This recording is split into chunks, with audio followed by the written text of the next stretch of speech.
Good afternoon, everyone. We'd like to call this meeting of the Special Commission of St. Institutions to order. My name is Matthew Millette. I'm one of the co-chairs, along with my colleague Evelyn, who's the other co-chair. As usual, before we begin, I'd like to let everyone know the commission meeting must follow open meeting law. Any votes taken today will be by roll call. Um, we ask the commissioner to please mute themselves during the meeting. And use the raise hand button if you'd like to speak. Before speaking, please state your name so everyone knows who's talking. Uh, for questions, uh, we'll be towards the end if we have any chance and we'd like to do them. Today's meeting is scheduled for 2 hours. We have a break midway through the meeting. We hope everyone take a moment to review the agenda and the items we discussing today. Also, please speak slowly and clearly so everyone hears you. Thank you.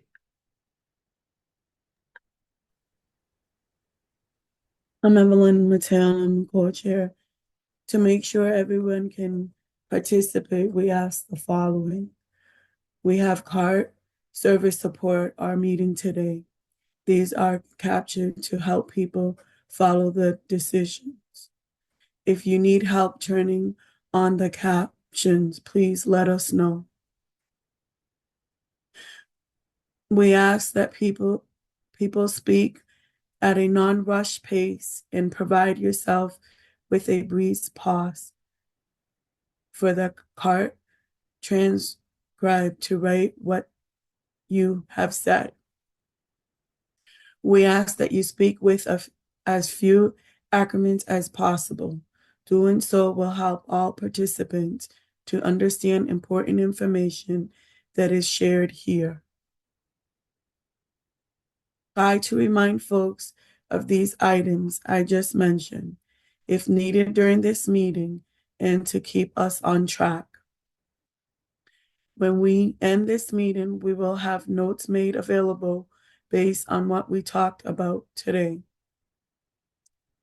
The meeting is also being recorded and the videos are available on the commissionmass.gov page and on YouTube.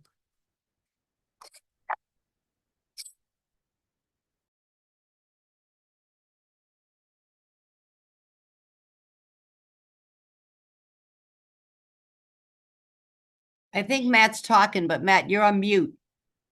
Thank you. This is Matt Millette. We'd like to announce the departure of one of the commission members, Ms. Kelly Renee Kelly, who has served as a member of the Mass Families, stepped down for this commission. On behalf of the commission, we'd like to thank her for the work she has done. We'd like to welcome Laura Murders, who has been appointed to replace Ms. Kelly and serve as a representative of Mass Families. Laura, would you like to introduce yourself? Yes, hi everyone. I don't know what introduce myself means, just a little bit about me or just hello. A little bit of both. Okay, so my name is Laurie Medeiros. I have a 31-year-old daughter with lifelong intellectual disabilities, medical involvement, and kind of significant dysregulation presentation. And she's the love of our life. I also have a daughter who has a mild traumatic brain injury and subsequently developed Great Depression. And she's now 32 years old. And I have been a member of Mass Families on the executive board for 25 years after I myself took the Mass Families Leadership Series when my daughter Ashley, who has intellectual disabilities, was just 5 years old.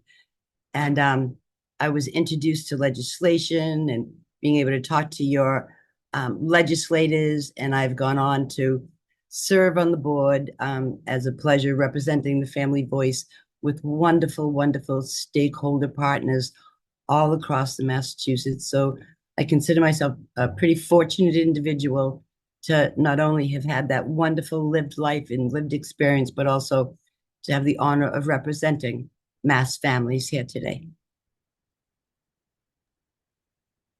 Thank you, Laura. That's Matt Willett again. We'd like to welcome Caitlin Ramos, sorry about that, who has been appointed to serve as a representative of the Mass Archives to replace Carter Slow. Caitlin, you'd like to introduce yourself? Sure. Hi, everybody. I'm Caitlin Ramos. I am the head of reference at the Massachusetts State Archives, where I've worked for almost 10 years now and worked with the institutional records that we hold for many of those years. So I'm excited to represent the archives on the commission and report back to the archive staff with what goes on at the meetings.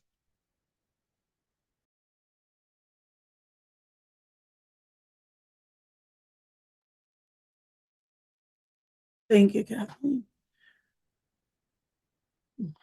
We would now like to invite Emily from a high-level recapture of our last meeting before we vote the approvals in the minutes. Thank you, Evelyn. In our last meeting, we welcomed newest member Bill Henning from who's the director of the Boston Center for Independent Living. We also announced the departure of Connor Snow from the Mass State Archives. The commission discussed the letter of inquiry, receipt of a response from the state. This letter was sent to the governor and the Secretary of Health and Human Services. Overall, the response to the letter was very general and focused mainly on Fernald. The responses about the processes appeared to be more straightforward than how the commission has heard that some people have experienced trying to get records in recent attempts. There were multiple areas where the commissioners wanted more information and to validate the accuracy of the information that was provided. As a result, the commissioners voted to take the drafting of a response letter into the records access work group for consideration and to make recommendations for next steps. We will talk more about a potential response to that letter in today's meeting. The commission discussed recent developments, including a news article about ongoing vandalism of the Fernald property and the discovery of a Nazi and skinhead graffiti. There were updates provided from the 3 working groups. The first was from the Records and Records Access Work Group. They discussed 2 currently proposed bills in the House and the Senate on records access. They also discussed work with the Department of Mental Health to obtain access to Foxborough State Hospital records with the purpose of recreating a list of people buried on hospital grounds. The Burials and Burial Location Work Group discussed the list that they've created of currently known burial locations of former institutional residents. And that includes cemeteries located on the grounds of former institutions or burial plots found in town cemeteries. The report also discussed the gap analysis that's been conducted as part of the commission's work, looking at burial location, maintenance of those sites, markers of graves, access to the site, and other relevant details. The Framework for Remembrance Working Group talked about a presentation from the Willowbrook Mile group and upcoming meetings with the California Department of State Hospitals that created the California Memorial Project. Towards the end of the meeting, CEDAR gave a presentation of the historical timeline of institutions in Massachusetts to define the research scope of the commission. The presentation reviewed how services in Massachusetts started with institutional care for the poor and later changed to create centers to specifically provide institutional care for people with disabilities. We discussed how people were labeled in different ways, depending on their medical conditions and support needs, and that sometimes the breaking of small laws or not following rules were used as reasons to put people in institutions. For many years, people living in institutions were referred to as inmates. People with mental illness and developmental disabilities were included in many different types of institutional settings in Massachusetts over time. And this included, but was not limited to, almshouses, asylums, hospitals, special reform and training schools for children, as well as prisons and the Department of Defective Delinquents. This history and the details in it will be included in the draft report to commissioners that's in preparation by CEDAR. Commissioners then had the opportunity to discuss the scope of the commission's research based on the presentation of the history of institutions in Massachusetts. And you will see some of that history discussed today in reference to the burial report. Thank you. Oh, thank you, Emily. This is Matt Millett. Before we dive into this afternoon's discussion, we have to vote for the meters for last commission in July. Draft copies of the minutes were emailed to the members earlier this week. Do any members have any suggestions to changes to the minutes?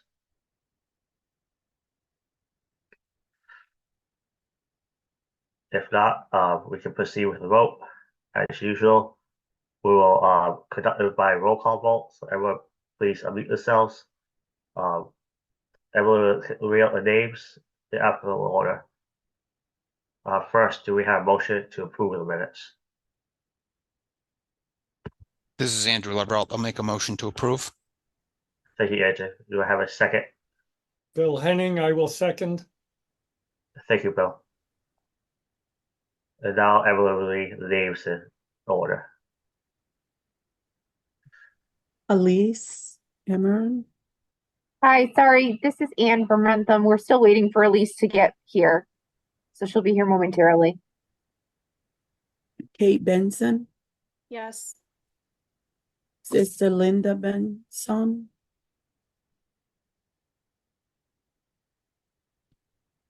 Anne Pratchett, Here.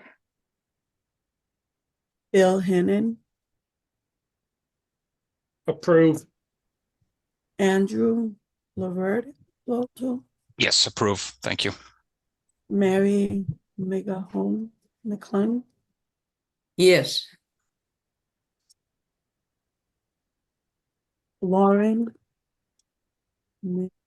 Nederson, Yeah, Laurie Medeiros. I think I can vote yes. I read the minutes, but I wasn't at the last meeting. I don't know what I should do in that instance. It would usually be abstain. Abstained. Yeah. Vesper Moore, Kathleen Ramos, I will also abstain. Brenda Rankin, You vote yes or no? Yeah. Thank you. Matt Miller, I Bellinet, would say abstain, please. and myself agree. Did I miss anyone?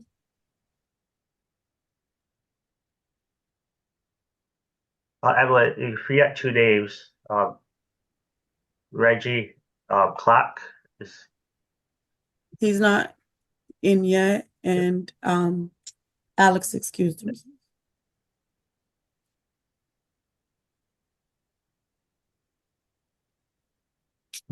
Your turn. Thanks, everyone. The minutes are approved. As a reminder, copies will approve minutes and materials for the commission meetings will be available on the commission webpage.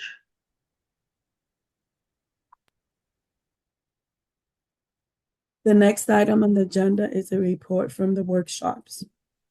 We have 3 workshops, one on records and records request process, one on burials and burials location, and one focus on framework from remembrance. The workshops need additional members. Please consider joining a workshop. If you would like to participate in any of the workshops, please email the SCS support email address, and the CEDAR team will share the dates of the next workshop meetings. This is Matt Bellier. We'd like to invite each work group to share reports on the work they have done so far. Mary, would like to give us an update on the records request work group? Yes, thank you. And I'm sorry that I'm not on camera today. I'm having a problem with the visual over here, but you can all hear me okay? Yes, we can. Okay, great. So we actually have broken down the records working group minutes from our meetings into two sections. And the first section is really looking at the legal questions that we have put together to have our law students research. So there's a number of questions that we're putting forth to the law students for them to research for us.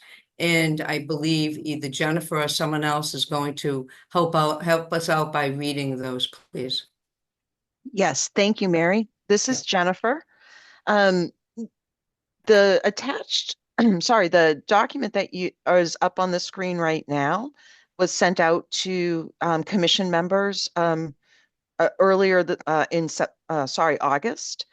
And we just wanted to review these first one more time, and then we wanted to hear from the commission members if you have any preference about which questions matter the most to the commission. We have 4 questions, and we want to kind of get an idea of what's the most important for the commission to hear about.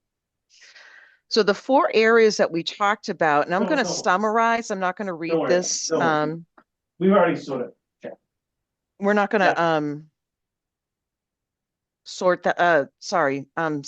to read through everything, but I'll give a high level summary.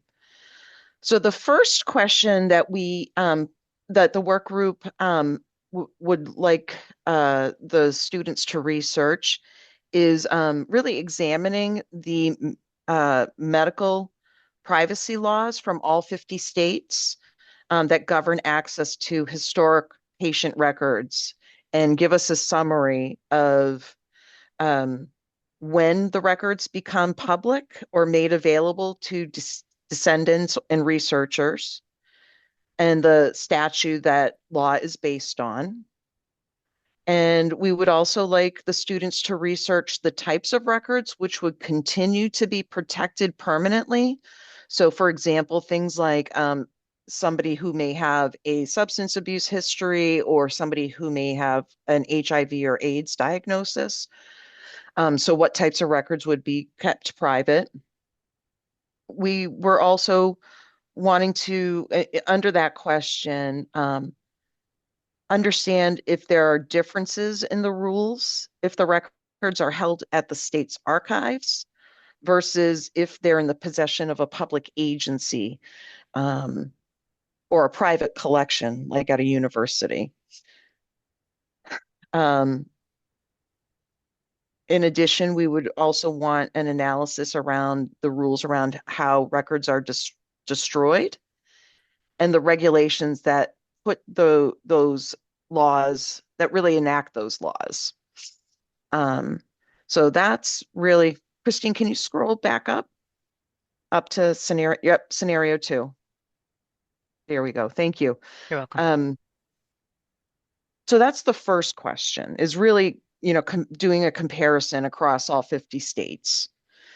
The second is researching laws or legal rulings which define death records and HIPAA protected records and the difference between the two, and to provide a historical perspective of how states handled death records for the general population as compared to death records within a state-run institution for the disabled. So that's number 2. So what are the rules around death records and HIPAA, and what's the difference?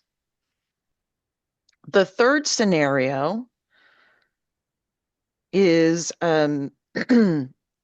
taking a look at the current and historical laws in Massachusetts that govern the disposition or what happens to deceased patients at the various institutions.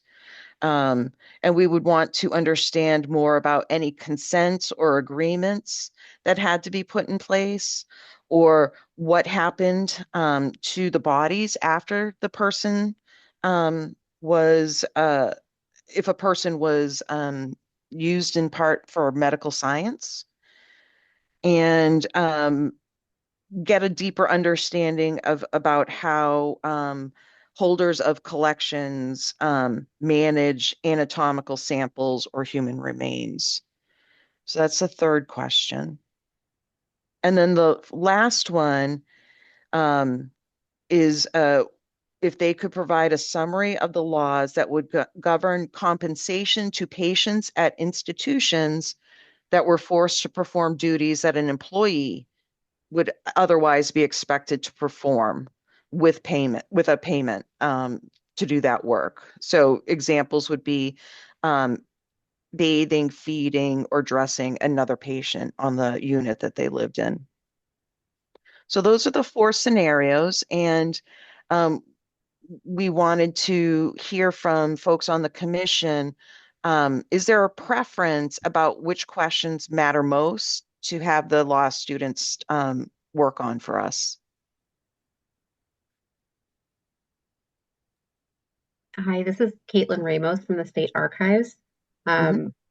I think these are all excellent questions that could use studying into the intricacies of the laws.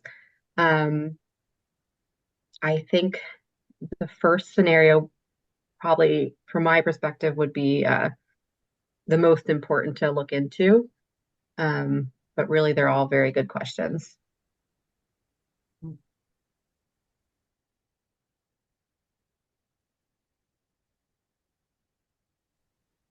Andrew Leverell, do you mind going back to the questions real quick? Christine, can you shift over to that Word document again? Yeah. Thank you. Just let me know which question. No, I mean, I guess my thought would be, in terms of the 50-state survey, is the purpose of that, like, do we want to narrowly focus on what are the existing laws in Massachusetts and how can we navigate that system? Or is the goal to look at what other states do so that we can propose legislation where we might amend our current statutes to be in line or maybe more generous as other states do? Or is it kind of both? If that makes sense. Hop in here if I can. I think the intent is both. The first, a Okay. review of the Massachusetts state law and where they're facilitating access and where there is either confusion or inconsistency or that they are a barrier to access. And then using the 50-state information to look at other models that might be promising to address those issues. Okay. No, that's great. Yeah, I think that those questions make a lot of sense. I appreciate the work on that.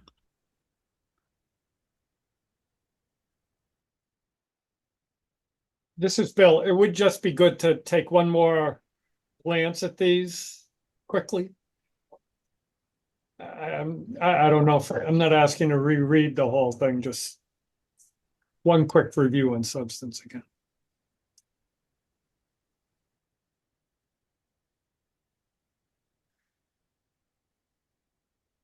Would it be helpful to kind of just verbally summarize again?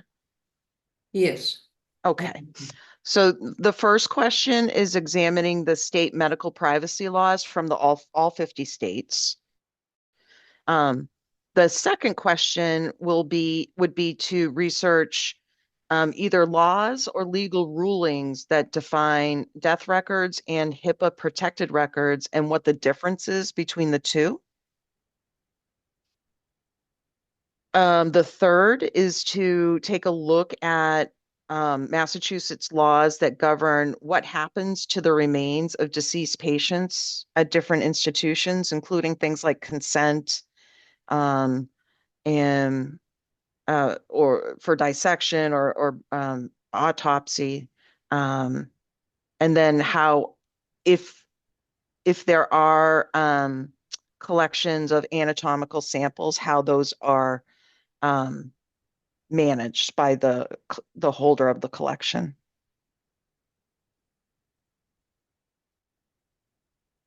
And number 4 would be to understand the laws that would govern how a patient at an institution who would have been required to perform duties at that institution, what would govern their compensation.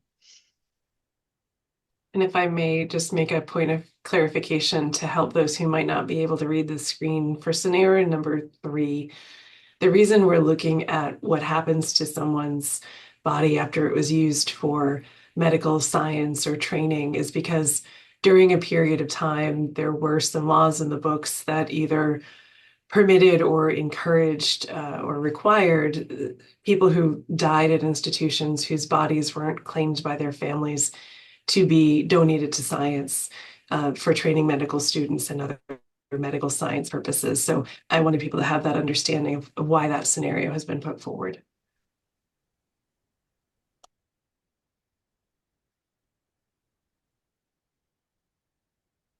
This is Mary, and I'd like to ask a general question. I mean, I'm clearly on this working group and have been involved in these discussions, but at this point, I don't know the direct answer, and I'm curious if anyone else knows if any of the other states or any part of the US has been involved in looking at compensating individuals for work they did within institutions. You know, specifically number 4.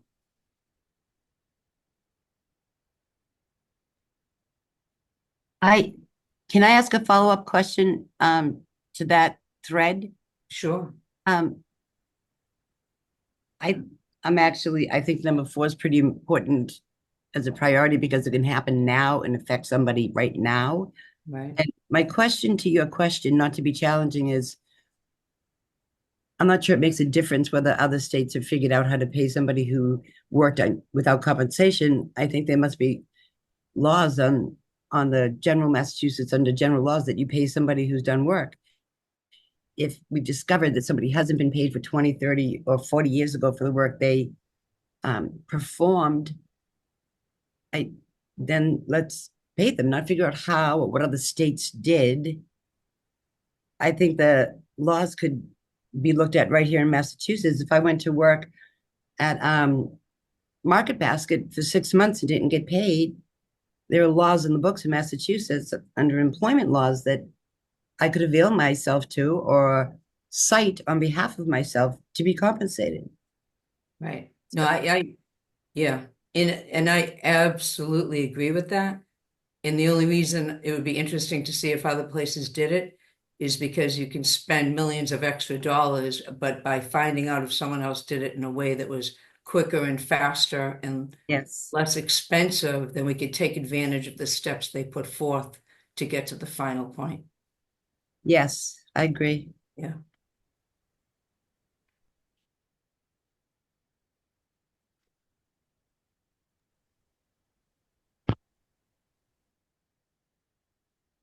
So if there's no other questions or comments on this particular piece of work that the record subcommittee working group put forth, I'll go into the next section. Does that sound okay?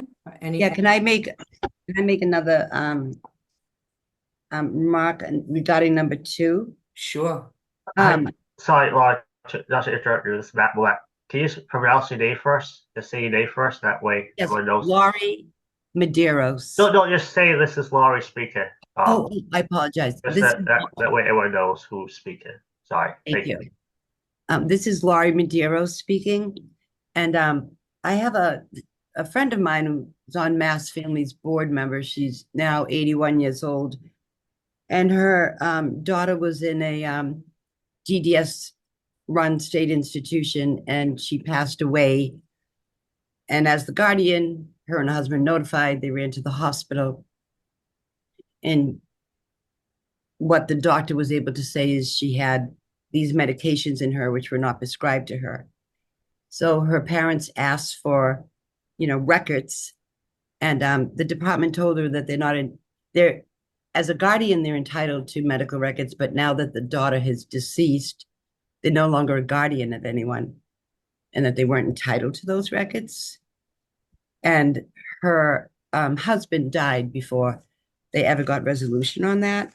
So if this scenario number 2 could address or somehow tackle that particular, it might be like something that doesn't happen often. I would say that number 2 is a priority then. Thank you. Yeah, that's pretty, that's unbelievable. Yeah, thank you. And it's kind of a subsection specifically to that, with the situation that you just presented. So this is Mary Mahan McCauley again, and getting to the second piece of work that was put together by the working group for records. We actually ended up listing information, other than the legal questions. There was some other things that are listed, and what I've done is I'm going to have my assistant, who's Bill Noonan. He works with me at Mass Office on Disability, my executive assistant, and I'm going to have him read through the sections. And what this is, as people recall, we had put together a letter of inquiry, and we had sent that to the governor's office, and we sent it to the secretary of the Executive Office of Health and Human Services with some very, very specific questions around records for individuals that were at facilities under DDS, under DMH, or all the variety of facilities that we're looking at. And we received answers, but not to the full satisfaction of the group or to the entire committee, I don't believe. So the answers that we got were not as thorough as we'd like to see. So we've expanded our questions, and these are the areas that we're going to send back. So Bill, if you could read each one of the areas, and just to let people know, there's 4 or 5. In each one that he'll read, he's going to stop at the end of it so we can take them one at a time. I think that's a little easier, and then we can discuss it as we go through. So thank you. Please, Bill. Hi, Mary. Hello, everyone here today. Can you hear me okay? Yes. Okay. My name is William Noonan. I have the pleasure of working alongside Mary Mahan McCauley here at the Massachusetts Office on Disability. And as Mary mentioned, the second area that we're going to be going through is an analysis of the response to the letter of inquiry that we here at the Special Commission received. There are 5 particular requests, and I'm going to go through each one of them alongside what the Records Work Group would like to recommend, and then I will hand it back to Mary for each one to open up discussion possibilities. To that regard, the first item is to look for any remaining records at the closed institutions. Specifically, DMH and DDS checked old state institutions they used to run to find out if there were records left there. They found that records of people who lived at these places were moved to safe DMH and DDS buildings before the institutions closed and changed ownership. At places such as Medfield State Hospital, where only part of the buildings were closed, EOHHS has been surveying the campuses. DMH's survey at Medfield State Hospital was limited because of safety concerns. They plan to work with DCAM to see if they can get into areas that seem unsafe. What the Records Work Group would like to recommend is requesting more information about when the sweep of the facilities happened. It would be helpful to have a timeline for when DMH and DCAM will work together to evaluate Medfield Hospital and any other campuses that are partially closed. And Mary, I hand it back to you. Thank you, Bill. Let me expand upon that a bit, because, this happens a lot in state government, and I apologize. We talk in letters, and let me tell people who may not understand the acronym, DCAM. So it is the Department of Capital Asset Maintenance and Management. So what that large, very large department in the state does is look at the overall management and maintenance of state buildings, whether the state of Massachusetts owns the building or the state of Massachusetts rents space within the building. So, you know, what we talked about with that section was some ruined buildings that were, you know, really in rough shape, in the Department of Mental Health, DMH, working with capital asset management and maintenance. And they had said they'd be going through those buildings and getting information. And basically our question from the record subcommittee is, when will you be doing this? It's nice to know that it will be done, but we would like to know when you'll be doing it. So that's really how we broke down that, you know, how we broke that section down to ask another question because it wasn't clear. Any comments, or is that clear to folks?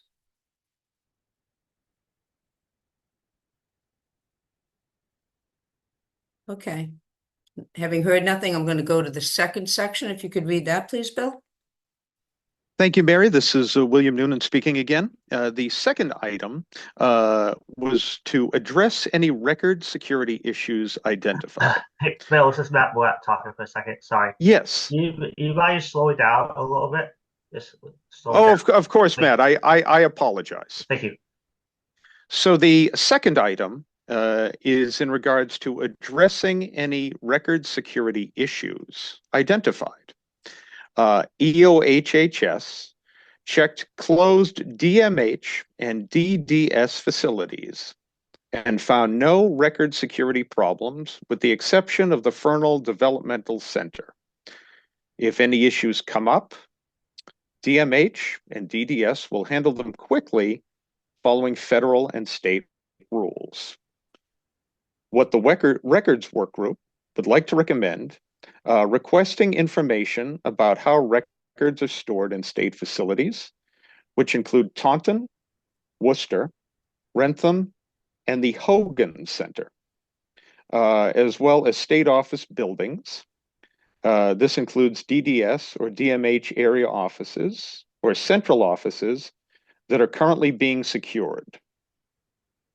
And Mary, I pass it back to you. Thanks, Bill.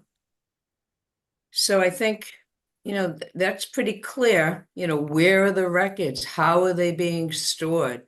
There's statement that comes back seeming pretty clear that this is how, but you know, we've seen a lot of records in a lot of places, so we're asking some more details about those records and the various records from a lot of places that seem to be stored in places that you wouldn't necessarily think they were being stored.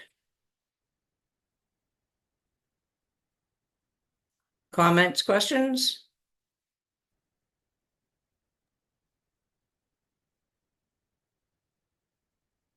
Okay, Bill, if you could read the third one, please. Thank you, Mary. This is William Noonan speaking. The third request was to develop an easy-to-follow process to make records requests. EOHHS wants to help the Commission and families of people who used to get services by making it easier to get their records. They are working on simple, clear ways to do this. The steps for former and current service recipients to ask for their records and for their family or their estate to ask for them are on both the DMH and DDS pages on mass.gov. According to state law, family members can get medical records of DMH and DDS clients in certain situations. This includes when the family member is legally authorized to represent the client, such as being a custodial parent, a court-appointed guardian, or a personal representative of a deceased client's estate. Records can also be given if a court orders it, if the client agrees, or if the commissioner decides that it is best for the client.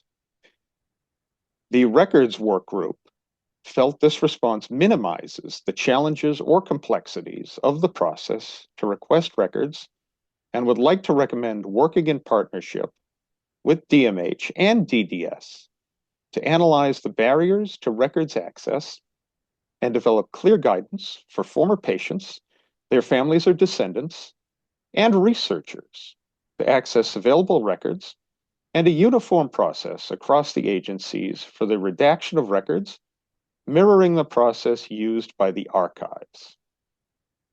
And Mary, I pass it back to you. Thanks, Bill. So again, a bottom line on this is it's confusing.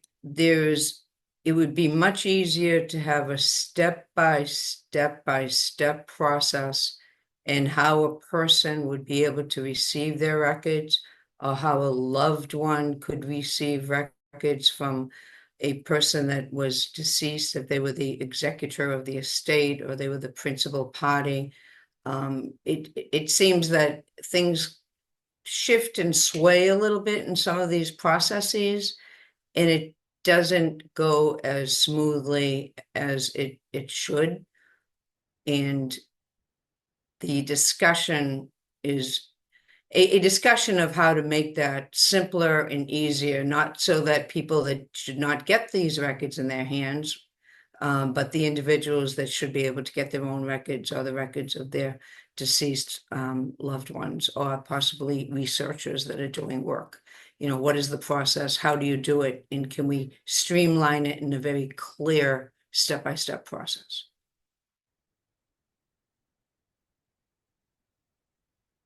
Comments, questions? I actually have a question. So when you get the response from the Executive Office in the Health and Human Services, is it their legal department that has researched the question and crafted the response?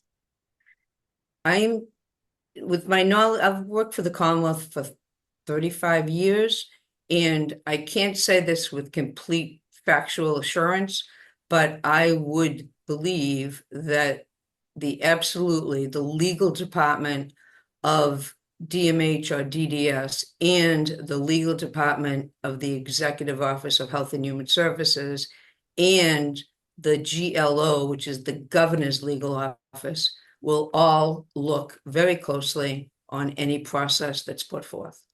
Okay. Yeah. Thank you. Yeah, sure.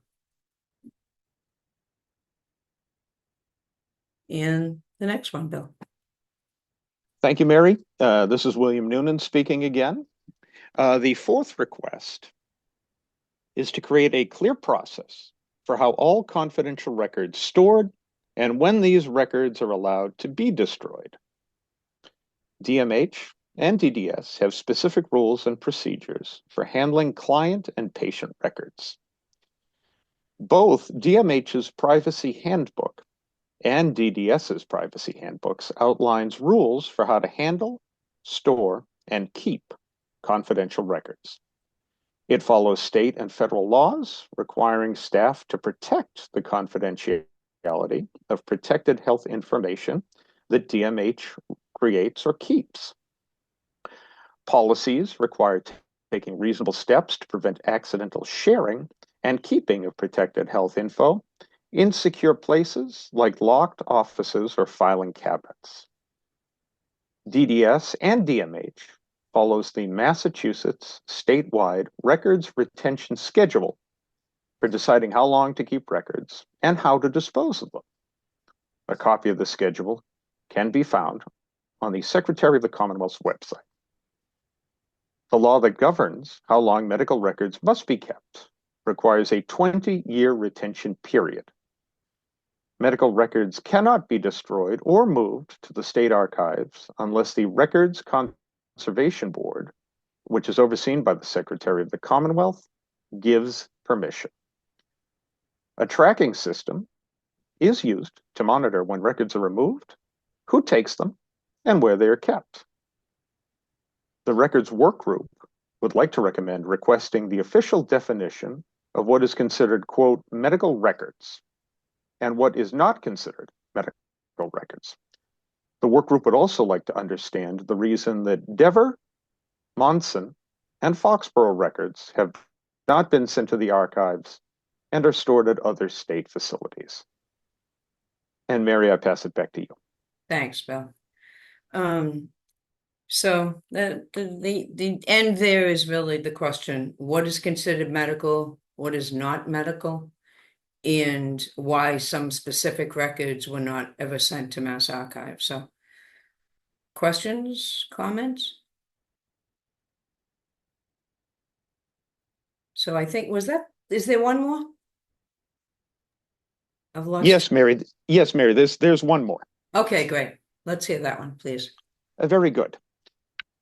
The fifth request is to provide a list of records that may be stored at facilities or government offices still in operation. Both DMH and DDS maintain detailed list records and have access to records still in their possession, including those stored in the state archives. The Records Work Group would like to recommend requesting the facility location of each set of institutional records and a description of completeness and incompleteness of the holdings. And Mary, I hand it back to you with a final subnote to discuss is that would the commission want to write a follow-up letter?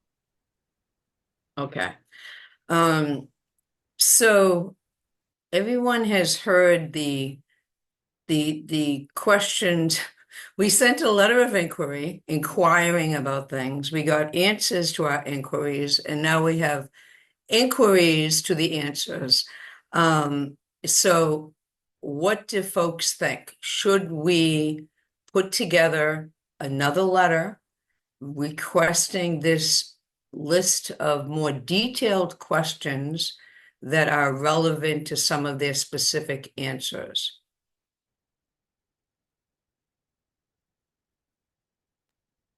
So I would say yes, but I'm wondering if there's any way to interlay a tone or an outright request of in a timely manner. I'm sorry, Matt, I forgot what you had reminded me. This is Laurie Medeiros speaking again. If there's any way to say time is of the essence or something, yes, because I could see that this could just go on and on and on. Right. Thank you, Laurie. And actually, welcome to the commission. I'm glad you joined, and you weren't with us earlier when we sent the first letter, and we did request that we get an answer by a certain date. So we can actually do that again and give them some time, of course, which they'll need to answer all of these things. There'll be a lot of discussion, and we can ask for that, so it doesn't go on and on and on. We don't have any control of when it comes back, but we can ask that it comes back within X number of days or weeks or so, anything, something like that. Do others also feel that another letter should be written with detailing more of these specific questions? Mary, this is Kate Benson. I do think that we should write another letter if for no other reason than to let them know that, yes, we've received their responses, but we would like to dig deeper, and we're going to continue thinking about this topic for quite a while. I think it would be really helpful to keep the lines of communication open on this topic, especially as Alex's legislation moves forward again. Absolutely. Thank you, Kate. I would agree with that. It seems that it's not one letter and one answer. It's a dialogue, in my opinion. Mm-hmm. This is Bill Henning. Mary, do you have any specific other recommendations? You've done so much work on this. I would like to be guided by you. Seriously, I mean, Yeah. it's hard to pick up all the nuances. You've dug deep on this. Maybe Kate knows it and a few others, but you've got it pretty well understood. Well, you know, you have to really share this wealth. I've only been one piece of it. And by the way, this is a wonderful time to put out a commercial. We would love more people on the record keeping working group, more people to join us. You know, Alex Green is is on that group and not here today. Cedar's been fabulous, and there's others that are in the group. So it was really, kind of a group effort going through each one of these and kind of breaking down the answer that we got, but knowing that there was more behind it. So, even though my thought is that if we miss something in this, if we send another letter with requesting more detailed information on these 5 items, and down the road, or there's something else that we feel like we should have asked this or that, we're not closing the door on anything. I think that, we can always go back to something and bring it up at a later point. Does that make sense, Bill?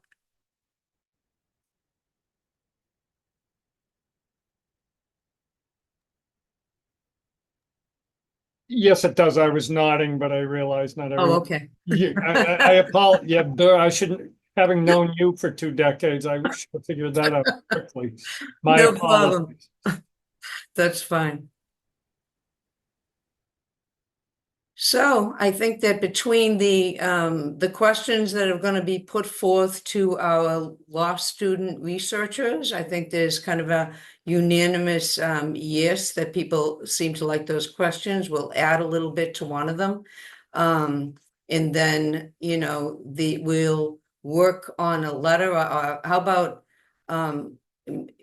and let me ask, as far as I believe this would be the proper way to do it, I'd like to put forth a motion that we send a second letter with further inquiries asking for this detailed information from their response.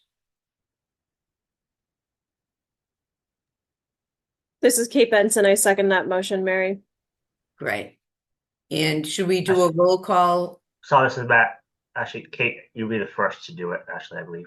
So. Oh, that's right. I'm sorry. I can't. Yes. So we need a second to that motion? Bill Henning seconds it. Great.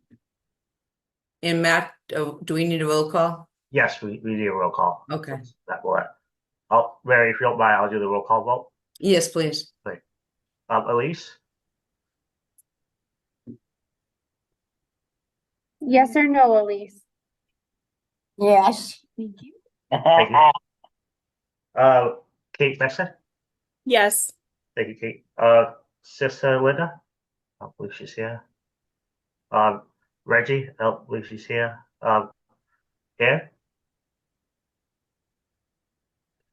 Yes. Thank you, Ann.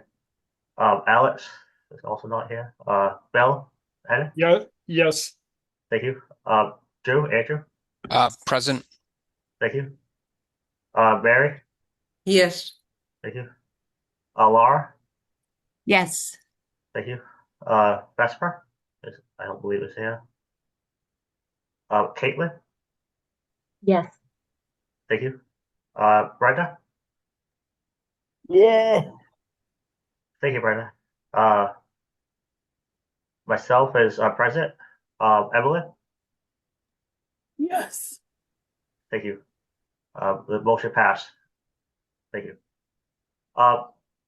Mary, have anything else to discuss, or could we move on? No, that would be it. We can move on to another working group. Okay, thank you, Mary. Thank you very much. Kate, now we'd like to get an update on the Barrow and Barrow location work group, please. Absolutely. Hi, this is Kate Benson. I'm gonna echo Mary's commercial and say that we are very much looking for more commission members to participate in the burials and burial location work group. We're taking on a huge amount of legwork and research in this group, and we would love more hands. the last time that we met, we discussed the Foxborough State Hospital Cemetery Records Project. Cedar requested records from the state to see if we could reassemble a list of people buried in the Foxborough State Hospital Cemetery. That is moving forward. Jen, I don't know if there's any updates on that beyond what we had from the last meeting. So, yes, and Emily, please jump in, or Jay, there's been a signed letter of determination. Oh, is that the correct term? Signed letter that is going to give Cedar permission to access those records in that are being housed in the Taunton facility right now. And we're going to try and do some work to see if we can figure out the names of the people that were buried in those cemeteries on the grounds of the state hospital. Yes, and I wanted to just thank the Department of Mental Health for their cooperative nature in trying to sort this out. We did review some of the classifications of different records and rules and laws, and they were able to work with us to find a mechanism to create the space for Cedar to support this work. So I wanted to share, I think that's a very positive development in really parsing out the difference between, for example, a public burial record and private information, and how a pathway could be created to facilitate the reconstruction of the burial record, which had been lost. Excellent. We shared at the last meeting an outline of what the burial report was going to cover, and the report itself will be shared today. It's a pretty extensive report. Cedar did a ton of research in order to put together enough information where anyone who reads the report can understand what burial practices look like, and where we're at now with the cemeteries and cemetery maintenance and memorialization. We also discussed in our last meeting the Tewksbury State Hospital Cemetery, which is called the Pines. There is a memorandum of understanding between the state of Massachusetts and the town of Tewksbury that the land that the patients are buried on, conservatively about 10,000, maybe even more, is used for what's called passive recreation. So people are allowed to walk through the grounds of the cemetery as if it was a public park. There are walking trails that go through the entire cemetery, and they have been established over time, and you actually are walking on gravestones as you are walking along this pathway. It's just I can't even describe it. I went to visit it, and you literally walk onto the path and you're immediately tripping over gravestones. There is a little bit of signage that does tell visitors that there is a cemetery on the grounds, but it's not much in the way of signage. And there's not much to really orient people to what it is that they are walking through, or perhaps even walking their dogs through. So one of the questions that our group raised is whether or not the special commission wants to take any action regarding this cemetery. We discussed possibilities of approaching Tewksbury and the state and saying, you know, maybe there's a better way to have people moving around this piece of property, a better way to mark the property, a better way to educate folks. There is a small group that has a Facebook page that does take care of some cemetery maintenance, but they are all volunteers. They do volunteer cleanup days. It's not something that's put into place regularly for this cemetery. So we'd like to know if the commission would like to take any kind of action regarding this cemetery, and if anyone has thoughts on how we could approach that. This is Bill Henning, Kate. It's pretty distressing to hear this, and it's not like we don't see stories on challenges at Tewksbury still. I saw something about no fresh water. I think even raising it from this commission indirectly will do a service to the people still being served by Tewksbury, because it says eyes are still on a facility. and I'm not trying to point fingers at anybody who's working there, but we still have a system or an institution in place that has challenges, and this may be one way to just add more eyes to it, is my gut reaction to just what you said. Yeah, I think that's a great point, Bill. And it might be important as a side note to know as well that the Department of Public Health Museum is housed at Tewksbury in the main administration building. The state has begun condemning some of the historic buildings on campus as well. So that is kind of impacting how the DPH museum folks, they're starting to get a little nervous about how the cemetery is going to be cared for and viewed moving ahead if buildings are going to start getting condemned. They're kind of nervous is a good way to put it, I guess. And Kate, this is Marion. I'm wondering, and this may not be possible, but just requesting walkways that are not walking directly over the graves of the deceased, like within most other cemeteries, there's a road or a place that you'd drive or you'd walk through in a certain way, so you're not, there's more honor given to the deceased that are there. So, could they make a walkway that's around it or goes through it and is not as close to all of the graves, instead of having people walk directly on top of the graves? Yeah, correct. Yeah. I have a I think question. that's... I'm sorry. Go ahead, Lori. It's Laurie Medeiros. I have a question because I just don't know. So if it's all right, I'm just going to go ahead and ask it. Does the town of Tewksbury have any type of agreement or understanding with the Commonwealth about these properties? Anyway, you know how like Waltham, even though they didn't, keep up with their end of it, does Tewksbury have a some sort of agreement with the Commonwealth about these grounds? Jen or Emily, can you speak to what specifically is in the MOU? I have not seen that document yet.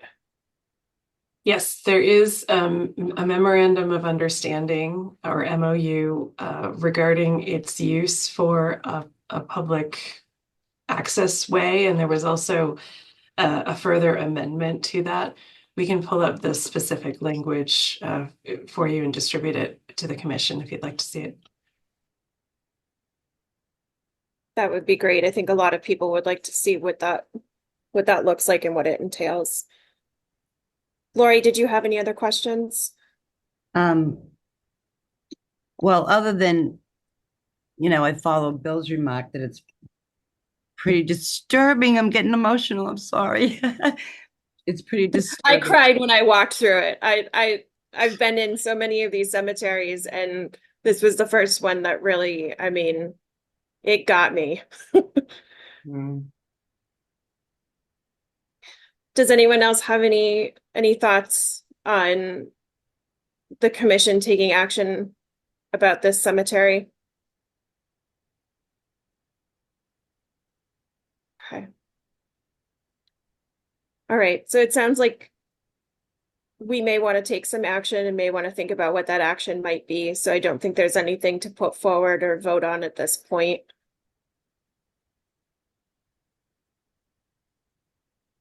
Okay.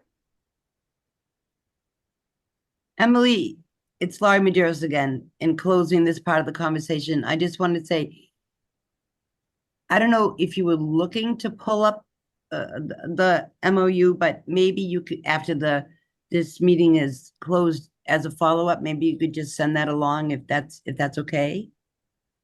Yes, I was pulling it up from our records. It's a little lengthy to read. Okay, yes, today, sure.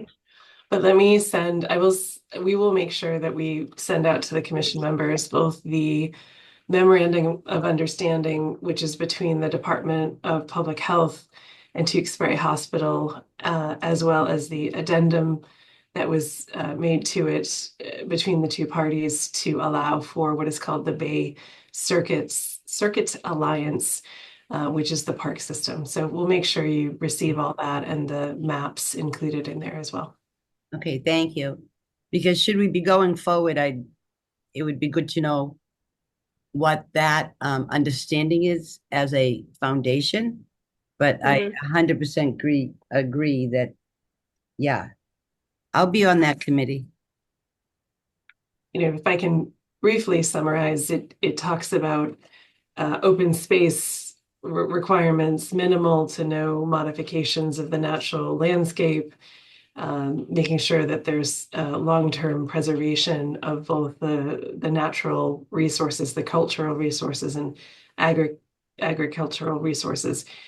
While it does not speak specifically about the maintenance of the graves, I think you could read into some of those statements to say that there's an opportunity to talk with Tewksbury about the current practices and whether those really meet the letter of the agreement in an inquisitive way. So we'll make sure you have all of that. And I will apologize in advance. The copy that was publicly available has some underlining and marking up that we did not add.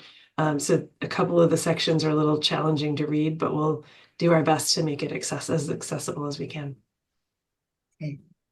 And it might be important to also know, and I can just look this up myself. I'm sure they do if Tewksbury has a disability commission, you know, as a town, because sometimes it might be good to join with them in any endeavors about addressing any concerns. And this is Mary from Mass Office on Disability. And I don't know off the top of my head, but we keep a list. We try to stay up to date with all of the cities and towns in the state that have commissions on disabilities on our website, along with a person to contact. That's good to know. Thank you, Mary. That's a great resource. Sure. Okay. Thank you, everyone, for the input. Thank you, Kate. This is Matt again. I forget, Mary, who would like to give framework members, or was someone else give the update on the framework? I forget who that was. It's going to be me, Matt. Oh, Kate. Sorry, Kate. No, it's okay. Wait, We switched it up on you. You did. I couldn't remember who it was. Sorry. Thank you. This is Kate Benson again. You're stuck with me still. Reggie Clark was not available today to share out on the framework for remembrance. The group recently attended a presentation by the California Memorial Project on August 8th. Unfortunately, I was not at that presentation. So if there is someone who can give a synopsis of the presentation and what the presenter had to say, that would be wonderful.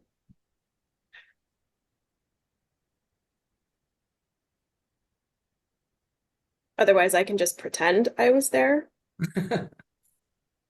If it's okay with the commission, I can go through the talking points that Reggie had prepared, if that's okay. Sure. Yeah. Okay. So as this is Jennifer, as Kate mentioned, the California Memorial Project did a presentation on the 8th of August.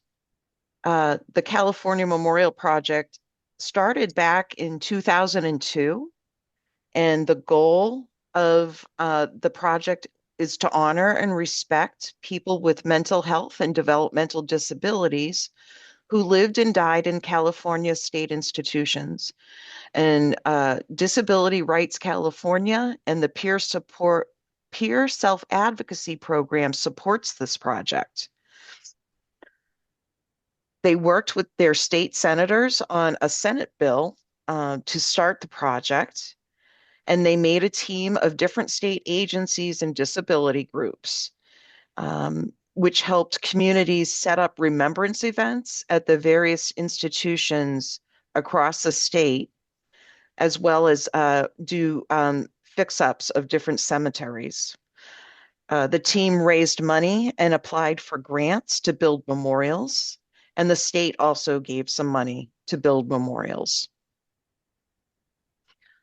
The California Memorial Project has established an annual Remembrance Day, which is on the third Monday of every September. And on this day, events are held across the state of California at the different institutions where they hold moments of silence. They have music and poetry from former patients and residents, and they hear speeches from different people involved in the disability community. The Memorial Project is now collecting stories from people who have lived through these experiences of living in an institution, and they're sharing them now on their website. The project team said that they've had challenges over the past 22 years getting local communities involved to independently manage and hold the memorial services. And there's only 2 staff members that are running the project now, so the funding has kind of died off over time. So those were the challenges that group experienced. But they still keep going. Does anybody who was able to attend that presentation want to add anything?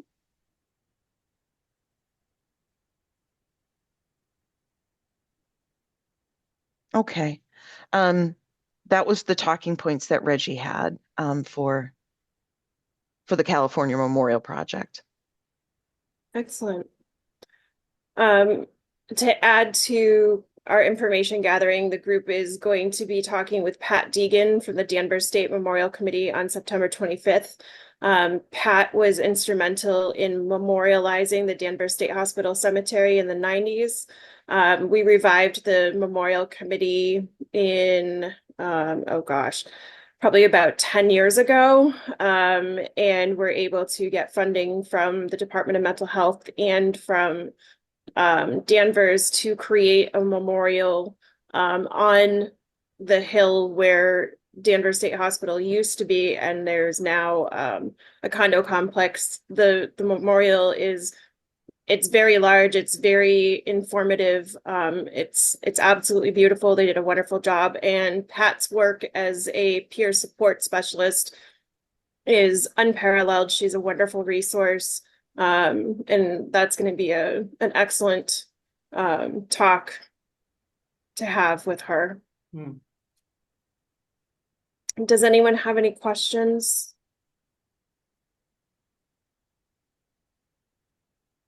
Is there another slide for this, Jen, or was that it? Okay, perfect. Okay, then we're ready to move on. Thank you, everyone. Thanks, Kate. Thank you, everyone. Let's take a 5-minute break. And when we rejoin, Cedar will present on the draft report on burials and burials location.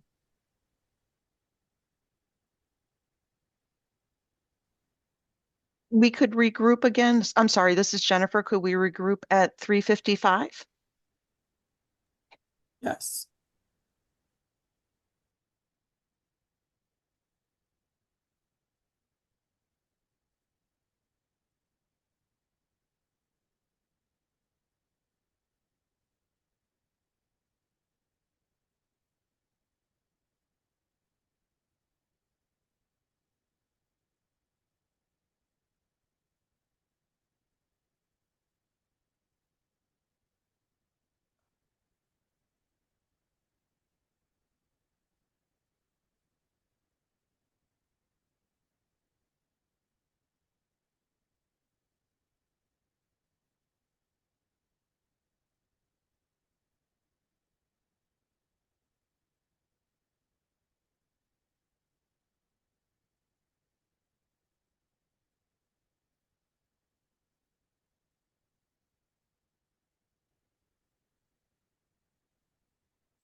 Thank you everyone back for a break.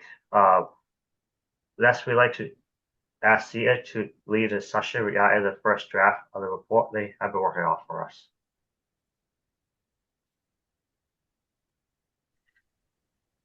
Thank you, Matt. This is Jen from Cedar. So we've prepared the first draft of the report on burials and burial locations for your review. You should have received the report earlier this week along with two attachments. One is an attachment that lists the cemeteries associated with the state institutions. And the second attachment is an example of the cemetery profiles that we're preparing for the report. Today, we would like to talk through the report and the two documents, time allowing. We understand that folks want to be able to leave at 4:30, and we can, if we end up running out of time, we can continue the review at the meeting in October.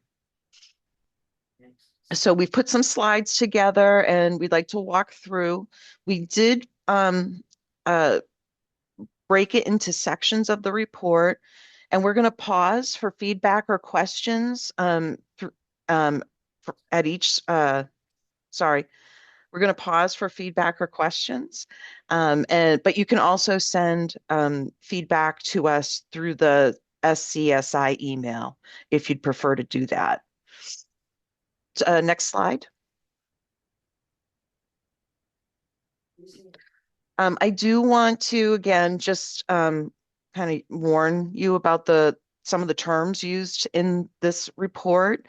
Some of the words that are used are offensive, but we are using some of the terms that were used over the history of institutions.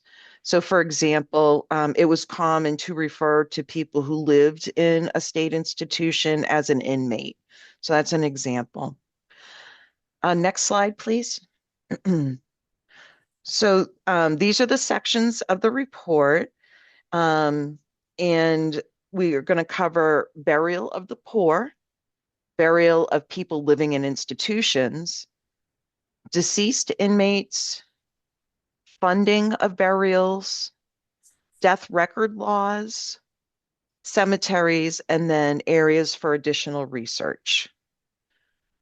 Next slide, thank you. And we'll go into first burials of the poor. Next slide. So in the 1850s, Massachusetts built 3 almshouses to help poor people who came to the state. And those almshouses were in Tewksbury, Bridgewater, and Munson. And they were the first places where poor people who did not have legal settlement or legal papers in Massachusetts, where they were sent to live. And many people in these almshouses were sick or disabled and couldn't take care of themselves. And many people with disabilities lived in the almshouses. Next slide, please. When somebody who was poor or lived in the state almshouse died, and either they had no family or friends or the money to pay for a burial or a funeral, they were buried on the almshouse grounds. Sometimes they were buried in a wooded area or in a nearby field.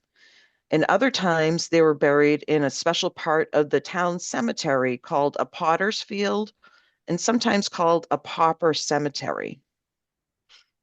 The graves of poor people usually did not have gravestones. Some were marked with numbers on metal markers, and oftentimes people were buried wrapped in simple cloth and placed directly in the ground. Later on in the 18th century is when people were buried in simple pine boxes. Any questions or feedback on this first introductory section?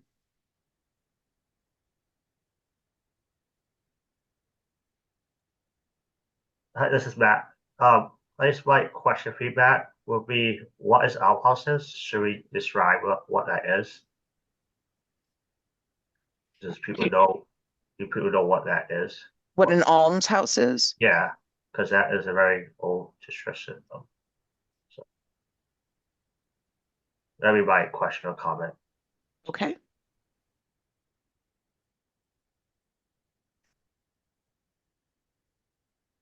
Other questions or comments?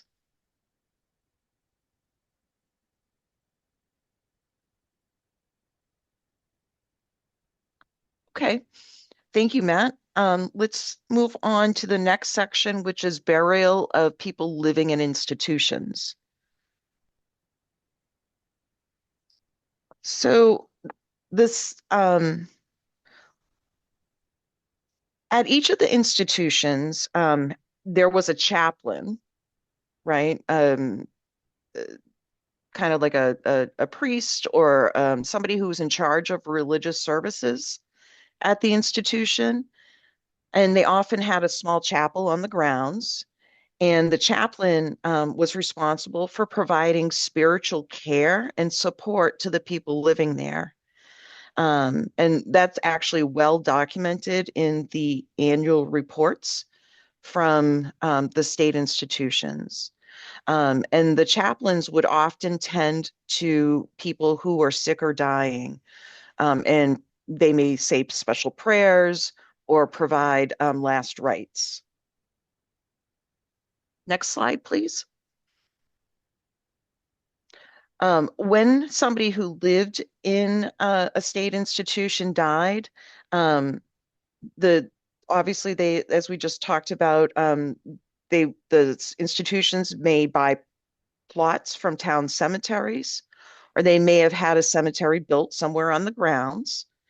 And we actually have some evidence in the state, in the annual reports that show that the patients helped to make pine boxes and sew burial clothes like shrouds and robes and sheets. The grave markers in these institutional cemeteries had very little information about them. And it's thought that that was because of the stigma around having a mental illness or a disability at the time. Across the different cemeteries, the grave numbers markers are different. Some cemeteries have a small concrete slab with no name and maybe just a number. And others would have a stone slab with letters like C for Catholic or P for Protestant carved on them, but no other identifying information to know who was buried there. Next slide. Any questions or feedback on this piece of the report?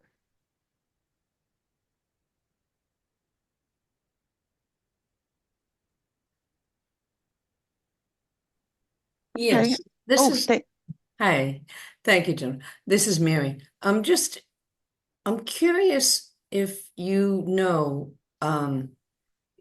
when individuals died within the institutions, was there an automatic letter that went out to the closest loved ones, or did they have a list of close family or next of kin to send something to?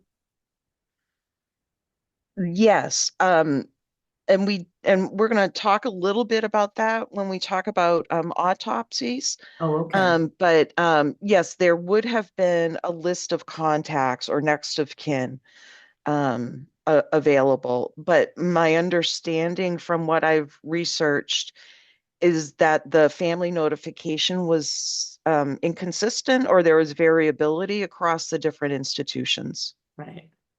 Right. Thank you. Other questions?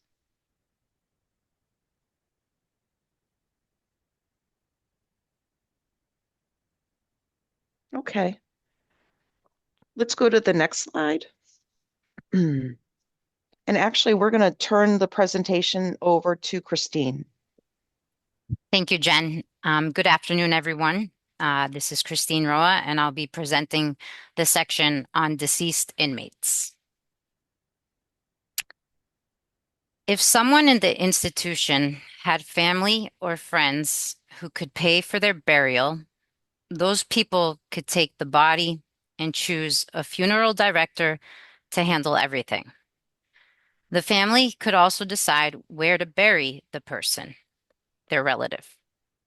If there was no one to claim the body or pay for their burial, then the institution took care of it.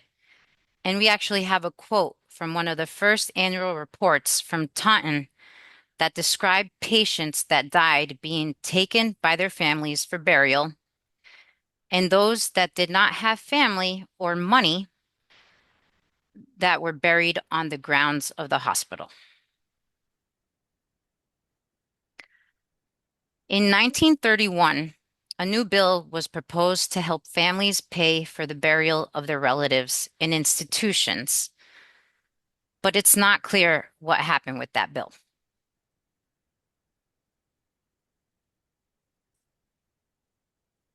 During the early 1800s, doctors, and my apologies, were shifting over to deceased inmates and focusing on anatomical sciences. So the study of bodies after the person passes. So during the early 1800s, doctors and medical students needed bodies to study, but didn't have enough of them. This led to grave robbing and selling bodies from pauper cemeteries or institution morgues to medical schools. In 1831, a law was passed allowing institutions to give unclaimed bodies to medical schools for study, which created a legal way for the schools to obtain the bodies they needed. However, there were scandals about the Tewksbury Institution selling bodies to medical schools.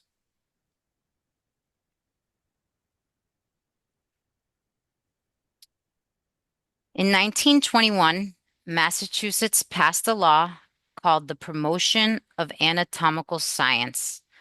This law required institutions to send unclaimed bodies to medical schools within 3 days of death, unless family or friends claimed the body first. The medical schools had to keep the body for 14 days to allow enough time for identification.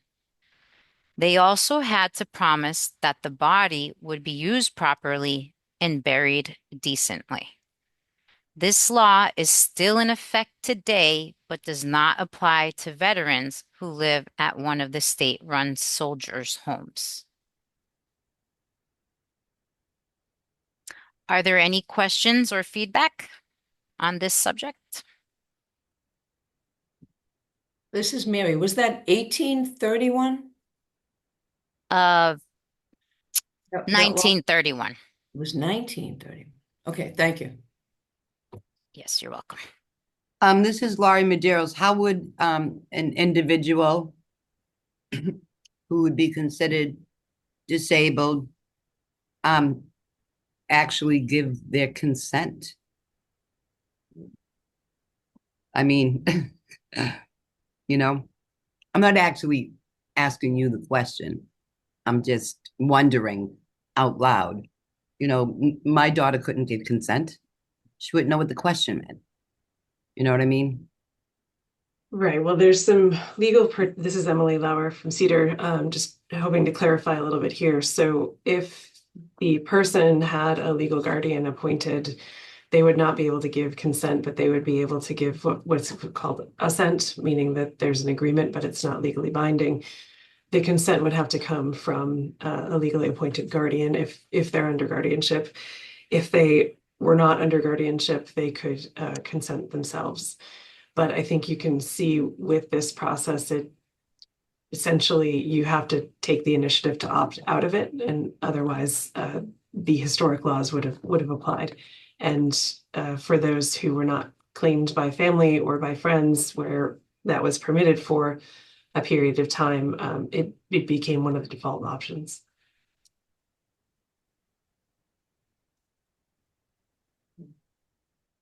Thank you, Emily.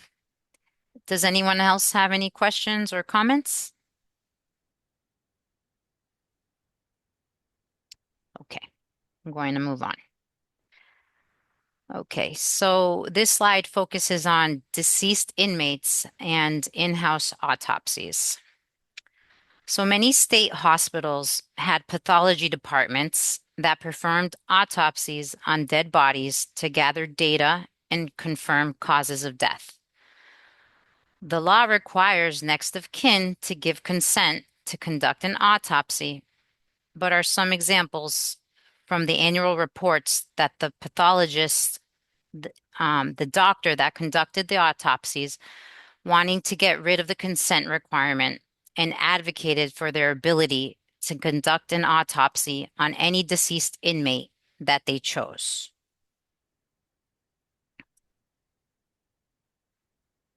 The state institutions also had morgues on site where bodies of the deceased inmates were prepared for burial, and we have some examples that we found in some of the annual reports. One from Bridgewater State Almshouse, as well as Westboro Insane Hospital, both in the late 1800s.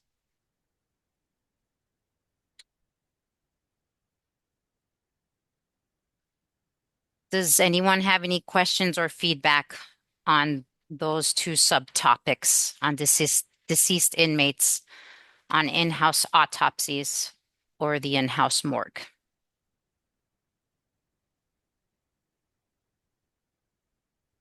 Okay.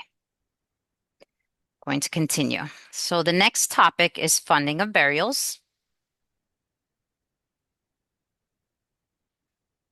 And in 1851, new state laws required ship captains and other transportation providers to report and pay a fee for any passengers that they brought to Massachusetts who were very sick or disabled.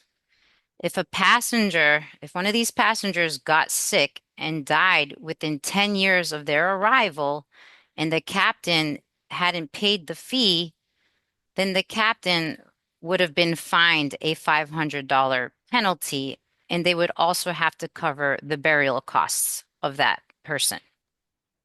These rules also applied to trains and other transportation companies, but the fines were smaller. This is important to note because this created an incentive to bring healthy people into Massachusetts and a disincentive to bring someone who was sick or disabled in Massachusetts.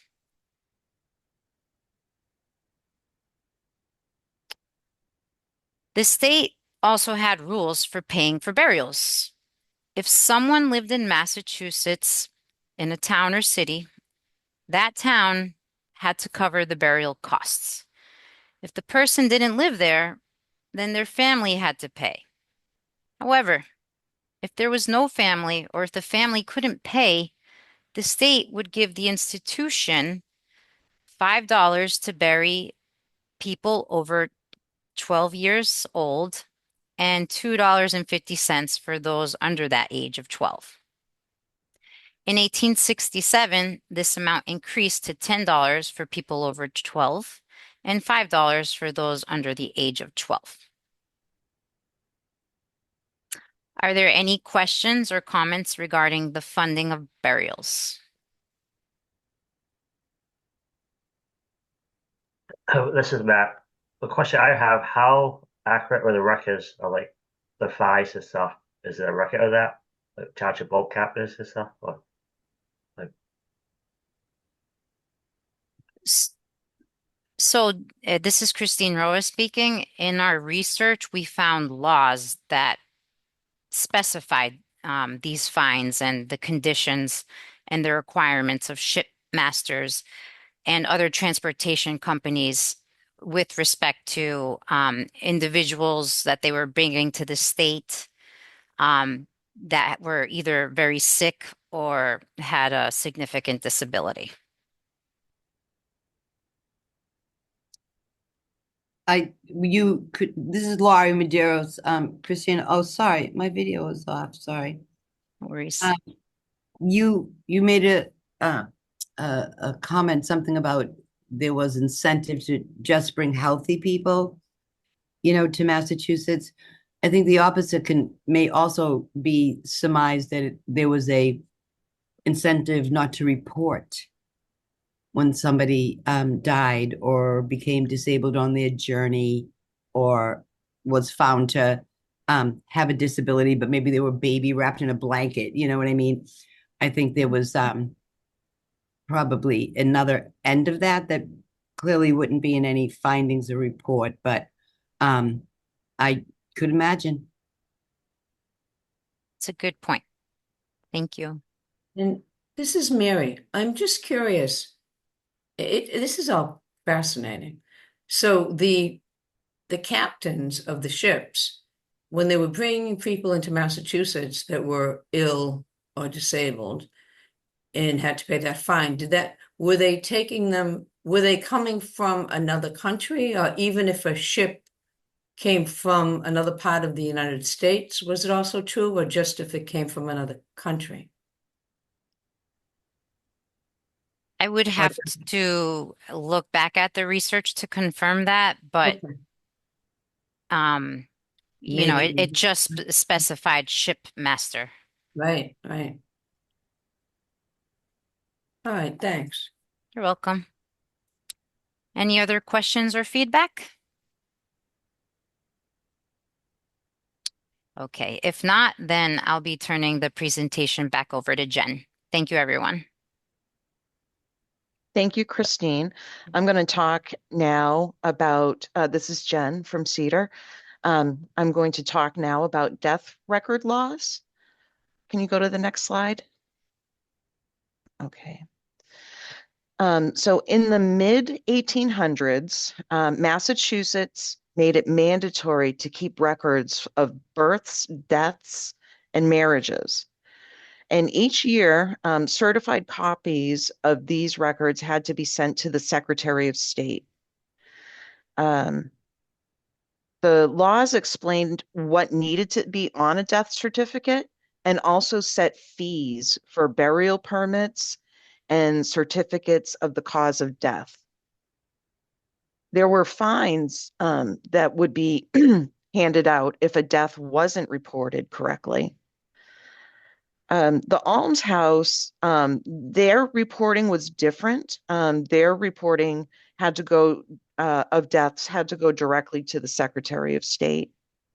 And this slide shows some examples of the types of paperwork that had to be completed when somebody died.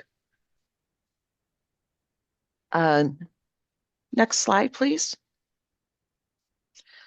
So there are some, this slide talks about where records were stored over time.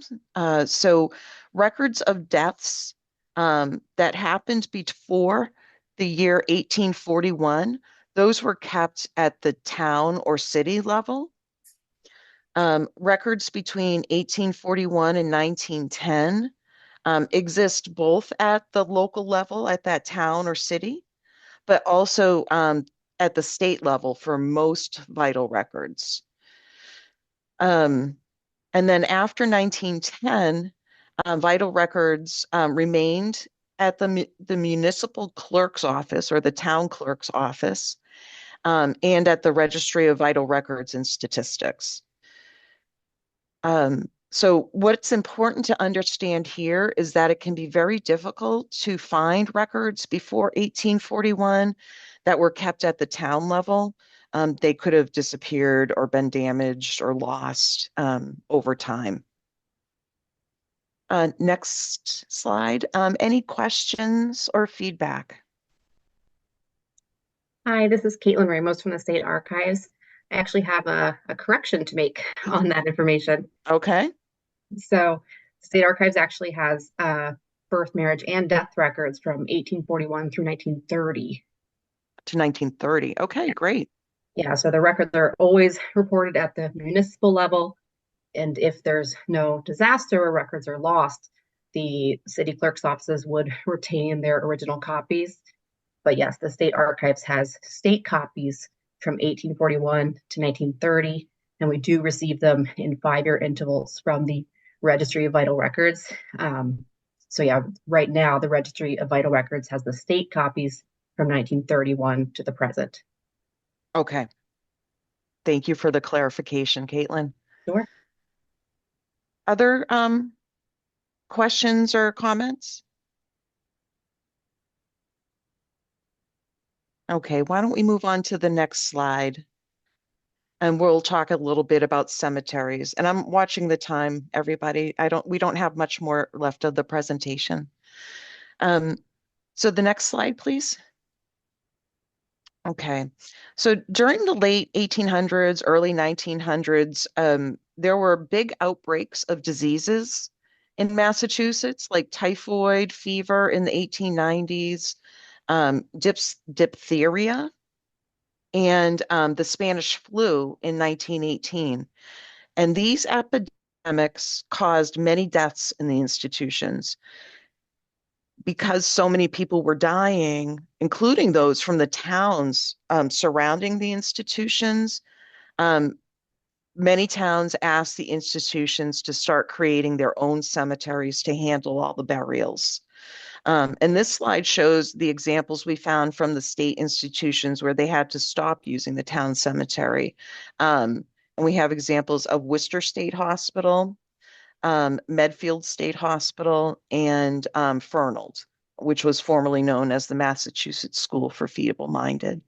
So it really did impact where people were buried, the big outbreaks of illnesses. So now we'd like to take a moment just to show you a couple of additional documents that were attached to the meeting materials. Christine, can you put up the listing of cemeteries where people were buried? Thank you. These are the cemeteries that we've found to date. I don't know that we need to read through the whole list, but they're attached to the meeting materials for today. If folks can think of other cemeteries that we've missed from this list, it would be helpful to send us an email or reach out and we can take a look at that and include it on the research list. But right now we have 27 different cemeteries. And some of these cemeteries are on the institution's property, while others are in the town or the city where the institution was located. Jen, this is Kate. Yeah. Just so that I don't forget, Bridgewater's missing an E, and you gave it to Gardner instead. Gardner doesn't have an E. Oh, I'm sharing. Thank you. I'm wondering if whatever one does know about this list of 27, I have 19, but there must be more. And to get to that 27 number, is there a estimated total of individuals spread out amongst all of these institutional cemeteries? Do you know? Not what the number is, but in general. Yeah, the research that Pat Deegan's group did back in the 90s, they really started this process of taking a look at primarily for the DMH facilities. They estimated just on DMH about 10,000 patients buried across the state. Okay. So we don't have I'm hoping that we'll have a more solid number as we get deeper into the research, but at this point, more than 10,000, less than 20,000. It's kind of a big range right now. Okay, thank you.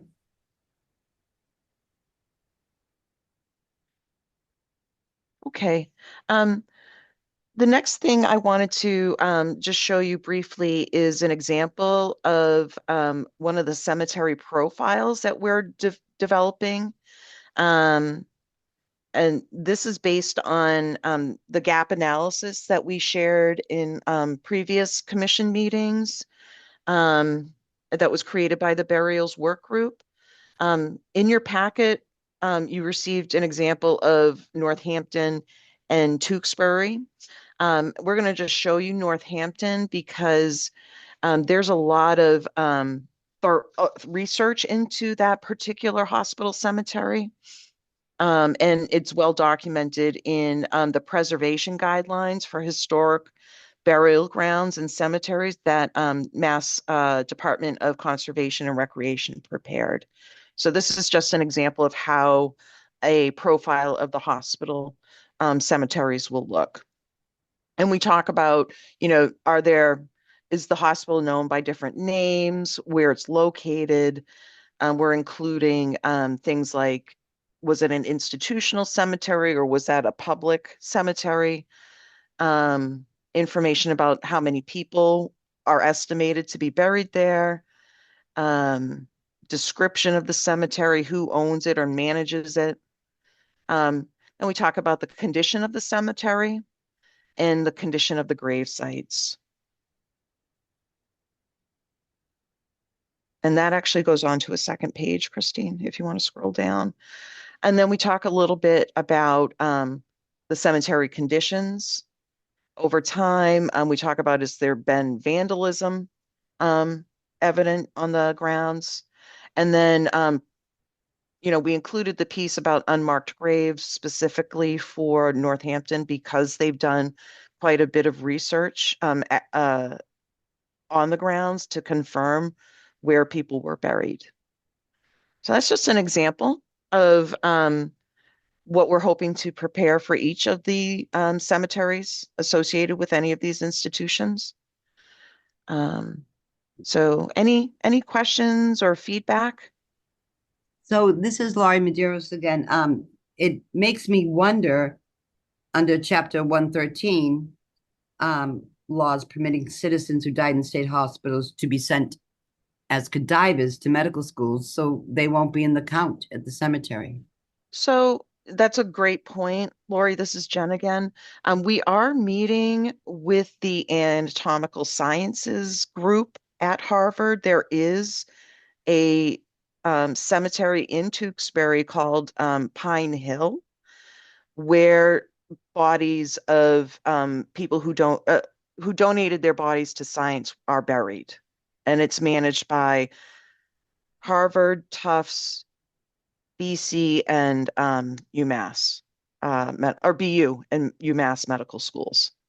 So we don't know a lot about that cemetery yet. We're meeting with them next week to learn more. But that's a great point, that there could be a lot more information there. Okay, any other feedback or questions? In the interest of time, I just have one last question, and I can, maybe somebody offline or whatever I could ask this question to, but I wonder if there's ever been a way to capture, here are the number of inmates, whatever, residents, patients, whatever the language was, and here are the number of individuals either in the Harvard, cemeteries for those individuals donated there, or in the cemeteries on the grounds, if there's a difference in that number. You know what I mean? Is it one for one? Here's patient one, here's their death certificate, here's where they're buried. Or, because I imagine there could be a disparity that we have 1,000 patients and we can only account for the location of 600 individuals or something like that. Is there I think yes. Thank you, Lori. I think that's been attempted over time, but I think there are challenges, and especially in some of the older institutions, because records have gone missing. For example, Tewksbury, there was a fire, or maybe it was Danvers. I apologize. Danvers, there was a fire. So there's about 30 years of records that have disappeared.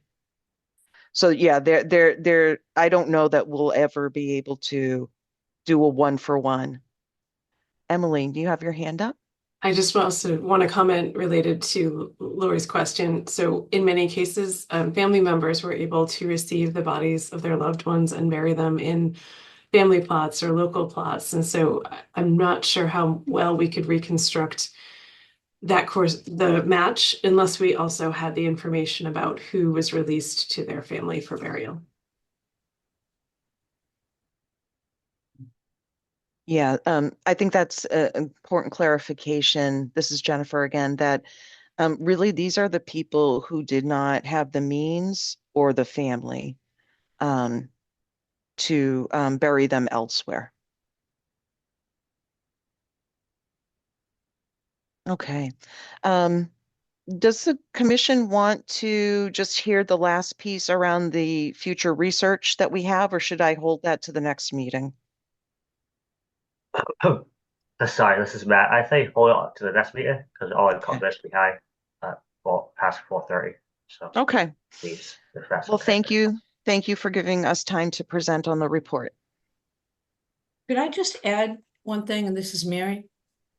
I was just thinking that in reality, thinking through all these decades and the laws and how the system was paper and pen or pencil for so many years, I think that it was the people that were buried at the institutions or the bodies that were used for medical science or otherwise.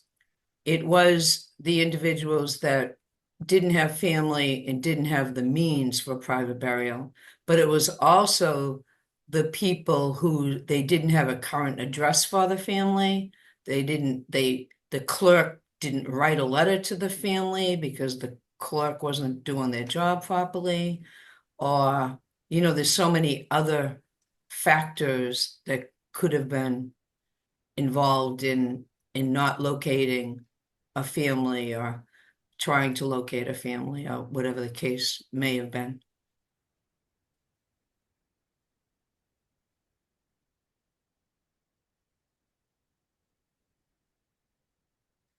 Pretty sobering stuff, said Laurie Medeiros. Mm-hmm. Thanks, Jennifer. I see for that report. It's very thorough. Yeah, a lot of stuff to go through. So. Fascinating information. Sad, but fascinating. Thank you. Yeah. Emily, I'd like to go on to the next step. Mhm. Thank Before you, we, Mhm. sorry, Evelyn, this is Kate Benson. Before we close, I had a conversation with Alex prior to the meeting. Obviously, he couldn't be here. We wanted to suggest that we create a separate work group to work on editing the burials report and the other reports that will come out from the work groups that will go into the final commission report, to just have a group of extra eyes on those reports. And I don't know if it's appropriate to make that motion today to potentially create that group, or how we would move forward, but I just wanted to make sure that Alex's suggestion was heard.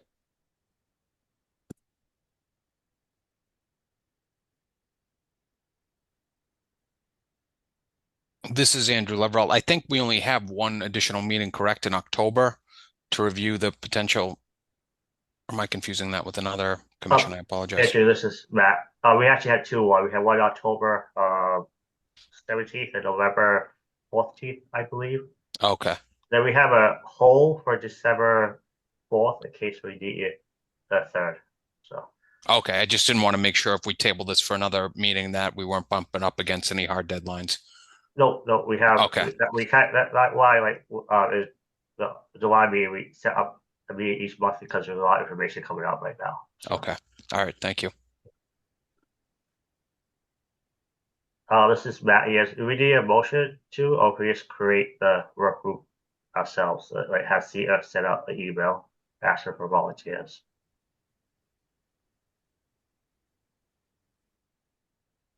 I'll make a motion to create a work group related to reviewing the draft reports from the various subcommittees before they're submitted for the annual report. Sorry, this is Andrew Leverell. Thank you, Andrew. Do I have a second?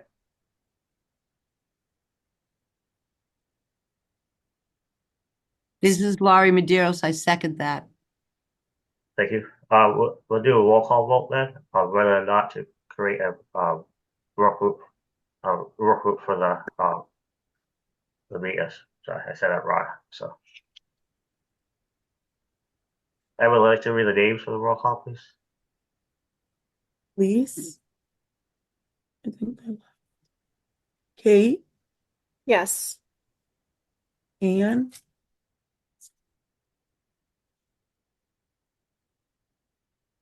Bill, Yes. Andrew, Yes. Mary, Yes. Lauren, Yes. Caitlin, Yes. Brenda,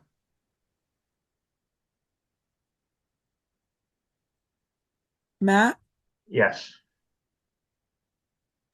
myself, yes.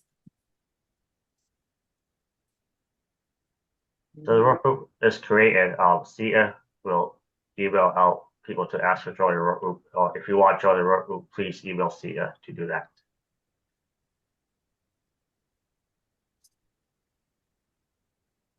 Thank you, everyone.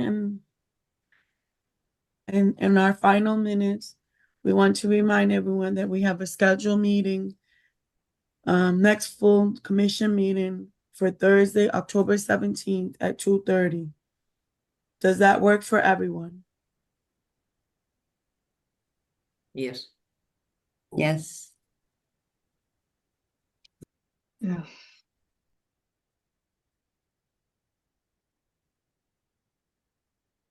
If members have any questions before then, you shall feel free to contact us. Thank you, everyone. It's Matt here. So yeah, everyone have any questions or comments, please email CETA or myself or Evelyn, and we can try to help you.